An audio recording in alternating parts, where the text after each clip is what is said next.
कभी कभी हम सोचते हैं कि जितना ज्यादा दयालु बनेंगे उतना ही महान कहलाएंगे, लेकिन गौतम बुद्ध कहते हैं अत्यधिक दया और करुणा व्यक्ति का सर्वनाश कर देती है।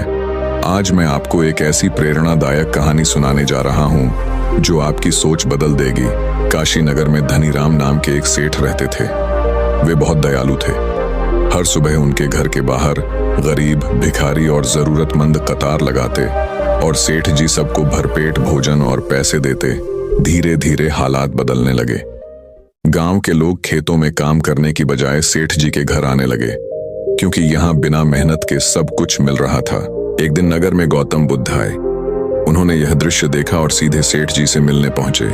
बुद्ध ने पूछा, सेठ जी, आप सबको इतना क्यों बांटते हैं? सेठ जी मुस्कुराए और बोले, भगवान, मैं चाहता हूं कि मेरे नगर में कोई भूखा न सोए। बुद्ध ने कहा, सेठ जी, दया अच्छी है, लेकिन याद रखो, अधिक मिठास फल को सड़ा देती है। अधिक दया इंसान को आलसी बना देती है और अधिक भरोसा विश्वासघात का कारण बनता है।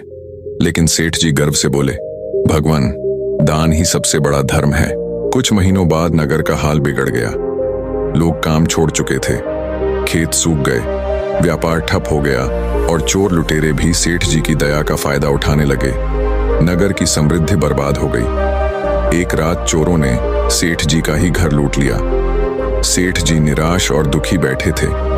तभी गौतम बुद्ध फिर वहां आए और बोले, पुत्र, देखा, जिस दया से तुम दूसरों को बचाना चाहते थे, उसी दया ने तुम्हारा सर्वनाश कर दिया। दयालुता तब तक ही श्रेष्ठ है जब तक वह न्याय और बुद्धि के साथ हो, अन्यथा यह व्यक्ति और समाज दोनों को कमजोर बना देती है। सेठ जी ने हाथ जोड़कर कहा, भगवान, अब मैं समझ गया हूं कि दया और दान का संतुलन ही सच्ची नीति है।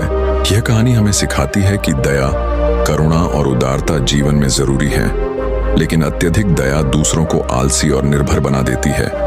गौतम बुद्ध कहते हैं, दया हमेशा बुद्धि और न्याय के साथ होनी चाहिए। इसी में सच्ची सफलता और सुख छिपा है।